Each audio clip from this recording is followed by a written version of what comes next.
లేఖన భాగాలు తెరిచి మార్కు సువార్త 4వ అధ్యాయము 40వ వచనము. అప్పుడు ఆయన, మీరెందుకు భయపడుచున్నారో, మీరింకనూ నమ్మిక లేకుండా ఉన్నారా అని వారితో చెప్పాను. Praise lord. యేసు ప్రభుల వారు ఆయన శిష్యులు దోణిలో ప్రయాణమే వెళ్తూ ఉంటున్నారు. రాత్రికాల సమయమందు వారికి ఏమీ అర్థం కాని పరిస్థితుల్లో ఉంటున్న టైంలో గాలి చేత, తుఫాను చేత, భయంకరమైన అలల చేత వారి లోపల దోణిలో కూడా నీళ్లు వచ్చేసి ఏం చేయాలో అర్థం కాని పరిస్థితుల్లో వాళ్ళు బాధపడుతూ యేసు ప్రభుల వారు అప్పుడు నిద్రిస్తూ ఉంటున్న టైంలో ఆయన లేపి, బోధకుడా, మేము నశించిపోతా ఉంటున్నామో, మీకు చింత లేదా అని చెప్పేసి మాట్లాడుతూ ఉంటుంటే ఆయన వెంటనే లేచి గాలిని, సముద్రమును గద్దించినట్టుగా కనిపిస్తూ ఉంటుంది. వెంటనే వారితో చెప్తా ఉంటున్నాడు, మీరెందుకు భయపడతా ఉంటున్నారో, మీకు ఇంకా నమ్మిక లేకుండా ఎందుకు జీవిస్తూ ఉంటున్నారు అని ఆయన మాట్లాడుతూ ఉంటున్నారో. వాక్యం ఇంటూ మిమ్మల్ని అయినా సరే నేను అదే గద్దింపుతో మాట్లాడుతున్నాను.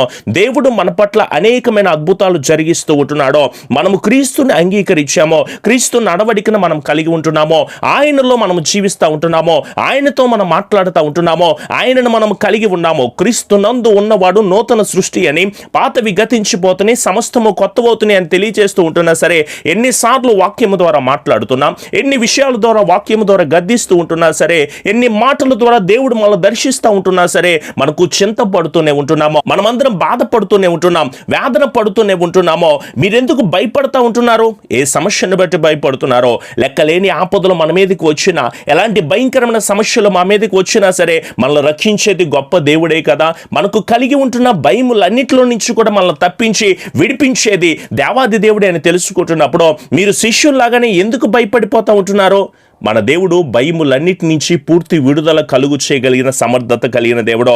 మనం ఈ సంవత్సరమో ప్రార్థన చేద్దామో, నీవు ఈ స్థితిలో ఉన్నానండి, నేను ఈ పరిస్థితిలో ఉంటున్నానండి, ఈ అవమానకరమైన బ్రతుకులో నేను ఉంటున్నానండి, ఈ అప్పుడు సమస్యలతో నేను ఉంటున్నానండి, ఈ అనారోగ్య పరిస్థితులతో నేను ఉంటున్నానండి, నా బాధలు ఎవరికైనా చెప్పుకుందామంటే, నా సమస్యలు ఎవరికైనా చెప్పుకుందామంటే, నా పరిస్థితులు ఎవరికైనా చెప్పుకుందామంటే అసలు ఎందుకు చెప్పుకోవాలి? నీవెవరికైనా చెప్పుకున్నంత మాత్రాన నీ సమస్యలు పోతాయా? పోనీ విన్నవారు ఇంకా అవహేళన చేసి ఇంకా అనేక మాటలు చెప్పి నీ చుట్టుపక్కల వారికి, ఆమెకి ఇలా అయింది, ఆ బ్రదర్ ఇలా అయిపోయారు, ఆ వ్యాపారం ఇలా అయిపోయింది, ఆ జాబ్ ఇలా అయిపోయింది, వాళ్ళ కుటుంబం ఇలా అయిపోయింది, వాళ్ళ కోడలు కానీ, వారి అల్లుడు కానీ, వారి కుమారులు కానీ, వారి కుమార్తెలు కానీ అనేకమైన పరిస్థితులు కూడా మాట్లాడే వాళ్ళే తప్ప ఎవరు కూడా మనల్ని చూసి ఓదార్చేవారు కానీ, మన దగ్గరికి వచ్చేవారు కానీ ఎవరు కనిపించరో. అయితే దేవుని వాక్యము చెప్తుంది, ప్రయాసపడి భారం మోస్తున్న సమస్తమైన జనులారా, మీరు నా యొద్దకు రండి, మీరు భయపడవలసిన అవసరం లేదో, మీ చింత యావత్తును కూడా నా మీద వేయండి అని చెప్తా ఉంటే, ఆ రోజు శిష్యులు భయపడుతూ ఉంటున్నట్టే ఈ రోజు కూడా మనం కూడా భయపడతా ఉంటున్నాము.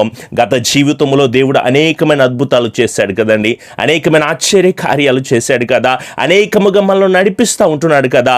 మరి మనం నమ్మిక లేకుండా ఎంతకాలం జీవిస్తూ ఉంటాం చెప్పండి? ఆ ఇశ్రాయేలీయులు కూడా అలాగే ఉంటున్నారు. ఎర్ర సముద్రమును 2 పాయలుగా చీల్చి ఆరిన నేల మీద నడిపించాడు. గుర్తు లేదా మనకి?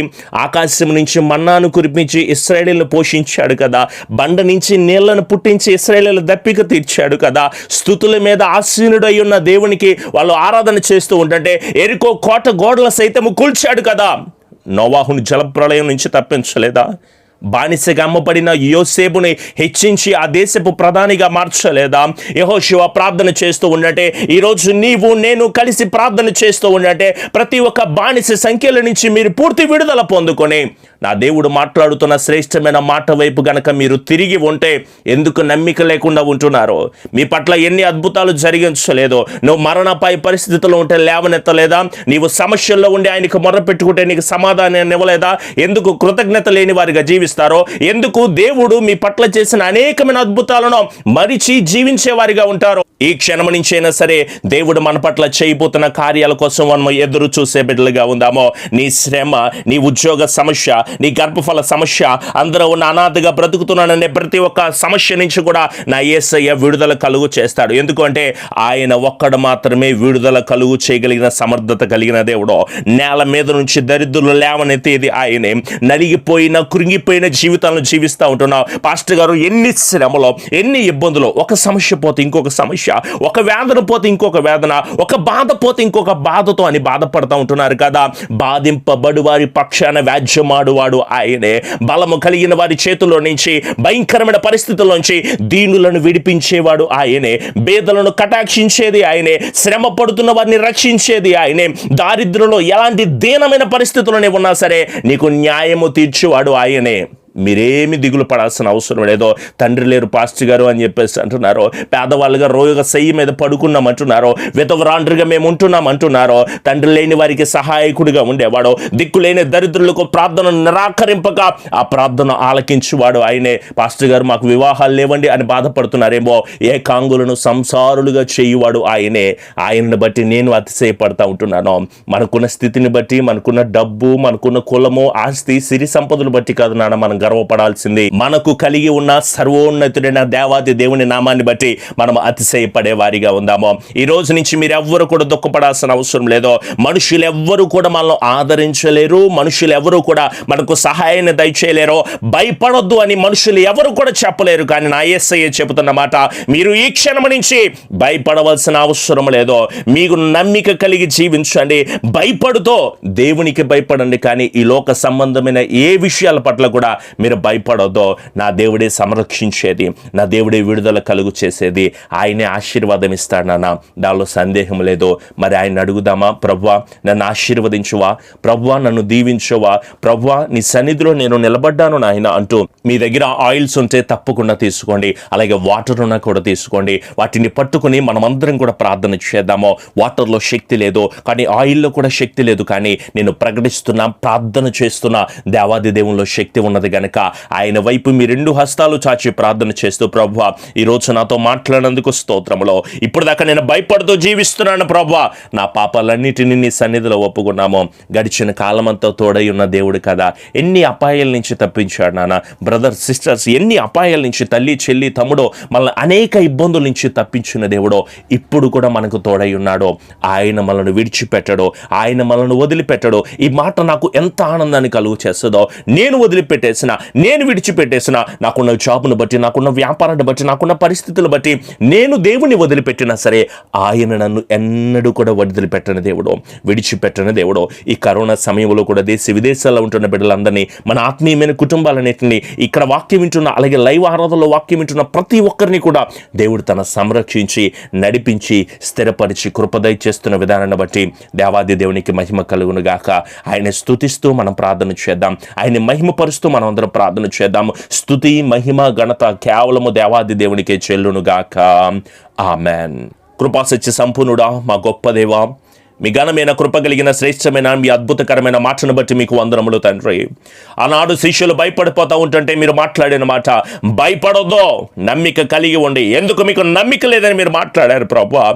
అనేక అద్భుతాలు చూసిన శిష్యులే వారు నమ్మికను కోల్పోతూ ఉంటున్నారు తండ్రి. వారికి మరణాపాయ పరిస్థితి వచ్చేసిందని బాధపడుతూ ఉంటున్నారు దేవా. ఈరోజు మాకు ఎలాంటి స్థితిని మేము ఎదుర్కొంటున్నా సరే, మీరు ఏ స్థితిలో ఉన్న భయపడవలసిన అవసరం లేదని మాకు ధైర్యాన్ని కలుగు చేస్తున్న దేవా, మీకు స్తోత్రములు తండ్రి. మరొక మారు మీ వైపు చేతులు జోడించి మేమందరము ప్రార్థన చేస్తున్నాము దేవా. ఒక్కసారి మీ కృపా కనికరమును మీరు మాకు దయచేయండి నాయన.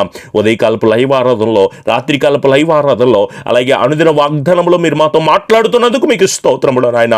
నిమిత్త మాత్రుని ఎందుకు పనికిరానటువంటి వాడిని ప్రభువా, వాక్యము ద్వారా, నీ వాయిస్ ద్వారా మీరు మాతో మాట్లాడుతున్నందుకు మీకు స్తోత్రములు చెల్లిస్తున్నాము దేవా. ప్రతి కుటుంబ ప్రార్థన అవసరత మీ పాదాల చెంత ఉంచుతున్నాము తండ్రి. గొప్ప విడుదల, గొప్ప ఆశీర్వాదమును, నెమ్మదిని, సమాధానాన్ని, కృపను, ఆశీర్వాదాన్ని బిడ్డల కుటుంబాల్లో మీరు అనుగ్రహించండి దేవా. మా దుఃఖానికి ప్రతిగా సంతోషం ఇచ్చి నడిపించండి దేవా. మా దేశంలో ఉంటున్న అనేక బిడ్డలు మీరు దీవించండి. విదేశాల్లో ఉంటున్న ఆత్మీయమైన కుటుంబములన్నిటినీ కూడా మీరు దీవించండి ఆయన. వైద్యులకు, పోలీసులకు, కార్మికులకు, ప్రభుత్వాలకు మంచి జ్ఞానాన్ని మీరు దయచేయండి ఆయన. అప్పుల బాధల్లో నుంచి విడుదల మీరు దయచేయండి. అనారోగ్యాల నుంచి నెమ్మదిని మీరు దయచేయండి. తాగుడు జీవితం నుంచి, వ్యభిచార జీవితం నుంచి, పాపసహితమైన కార్యాలు నుంచి, ప్రతి దురాత్మ శక్తి నుంచి కూడా యేసు నామములో నీ బిడ్డలకు విడుదల మీరు దయచేసి ఆశీర్వదించండి ఆయన. స్వస్థత లేకుండా బాధపడుతున్నారేమో, నీ బిడ్డ ఆయిల్స్ పట్టుకుని ప్రార్థన చేస్తూ ఉండగా, వాటర్ పట్టుకుని ప్రార్థన చేస్తూ ఉండగా, వాగ్దానంలో పట్టుకుని ప్రార్థన చేస్తూ ఉండగా, ఈ సంవత్సరంలో నీ బిడ్డల పట్ల మీరు ఇచ్చిన మాటలను నెరవేర్చి, స్థిరపరిచి, దీవించి, బలపరిచి, కృపనిచ్చి, క్షేమాన్నిచ్చి, అభివృద్ధినిచ్చి, ఆశీర్వాదకరంగా మీరు నడిపించి, బలమును దయచేసి, అత్యున్నతమైన స్థితిలో బిడ్డలందరి చుట్టూ మీ అమూల్యమైన కాపుదల మీరు అందించి, బలమును దయచేయమని మా ప్రియ రక్షకుడైన యేసు నామములో అడుగుచున్నాము తండ్రి. ఆమెన్. అందరూ ఆమెన్ చెబుదాము. ఆమెన్. మన తండ్రి అయిన దేవుని, కుమారుని యొక్క కృప, పరిశుద్ధాత్మని యొక్క అన్యోన్య సహవాసపు సన్నిధి ఎల్లకాలము ఆత్మీయమైన కుటుంబములకు, అలాగే లైవ్ కార్యక్రమంలో పార్టిసిపేట్ చేస్తున్న ప్రతి కుటుంబంలో కూడా మీ ఆత్మ, మీ కృప బిడ్డలకు తోడై ఉండి నడిపించబడును గాక. ఆమెన్. యేసు రక్తమే జయం, సిలువ రక్తమే జయం. ప్రభు యేసు నామములో సంపూర్ణ జయము కలుగునుగాక. ఆమెన్. ఆమెన్.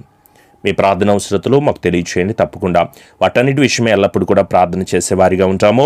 అలాగే ప్రతిరోజు ఉదయం 6 గంటలు లైవ్ కార్యక్రమం వస్తుంది. ప్రతిరోజు